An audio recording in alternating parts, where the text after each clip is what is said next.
você acredita que o mundo está sendo dividido de forma organizada entre grandes potências, você está partindo de uma premissa errada. Não porque essa divisão não existe em alguma medida, mas porque ela não funciona do jeito que parece. A ideia de que Estados Unidos, China e Rússia poderiam estabilizar o sistema internacional simplesmente respeitando áreas de influência ignora um fator básico da geopolítica. Poder não é estático e equilíbrio entre potências nunca é permanente. O conceito de esferas de influência é, em essência, uma tentativa de simplificar um sistema extremamente complexo. Ele parte da premissa de que grandes potências conseguem controlar seus entornos regionais e, a partir disso, evitar conflitos diretos ao reconhecer limites implícitos de atuação. Em teoria, isso reduziria atritos. Na prática, a história mostra exatamente o contrário. Sempre que esse tipo de organização foi tentado, seja na Europa pós-napoleônica, na divisão colonial da África ou durante a Guerra Fria, o resultado não foi estabilidade estrutural, mas tensão contínua administrada sobre risco constante de escalada. Isso acontece porque a lógica interna das potências não é defensiva, é expansiva. Nenhum Estado investe em capacidade militar, influência econômica e projeção estratégica apenas para preservar o que já tem. O acúmulo de poder gera inevitavelmente pressão por expansão. E essa expansão não precisa ser necessariamente territorial. Ela pode ocorrer por meio de cadeias produtivas, controle tecnológico, influência financeira ou alinhamento político. Em um sistema global interdependente, controlar apenas o entorno regional não garante segurança real. Esse é um ponto central que invalida a ideia simplista de divisão do mundo em blocos. Diferente de períodos históricos anteriores, o poder hoje não está concentrado apenas em território físico, ele está distribuído em redes globais de produção, logística e tecnologia.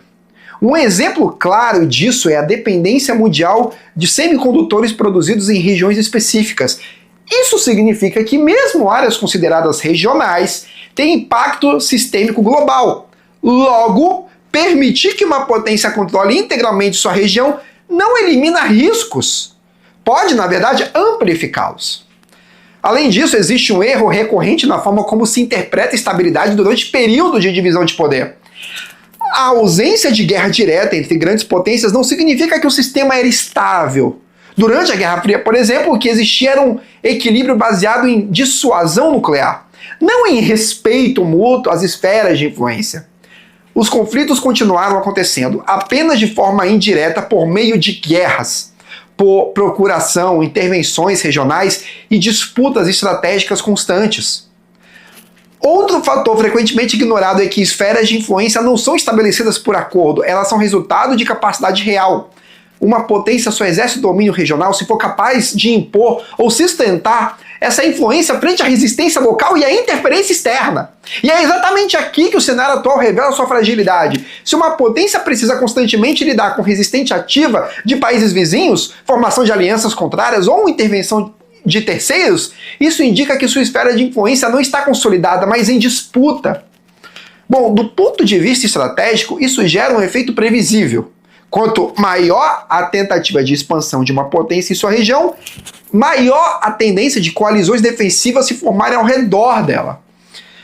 Esse fenômeno, conhecido na teoria das relações internacionais como balancing, impede que a hegemonia regional se consolide com facilidade. E sem hegemonia regional estável, a projeção global se torna limitada. Isso explica por que grandes potências frequentemente enfrentam resistência significativa justamente em seus entornos mais próximos. Existe ainda uma assimetria importante no sistema internacional atual. Nem todas as potências operam sobre as mesmas condições geopolíticas. Fatores como geografia, acesso a oceanos, vizinhança estratégica e estrutura econômica influenciam diretamente a capacidade de consolidar uma esfera de influência. Isso torna inviável qualquer tentativa de padronizar o mundo em blocos equivalentes de poder.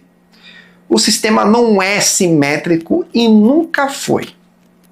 No fim, o que esse cenário revela não é a formação de uma nova ordem estável, mas a coexistência de múltiplas zonas de competição simultânea.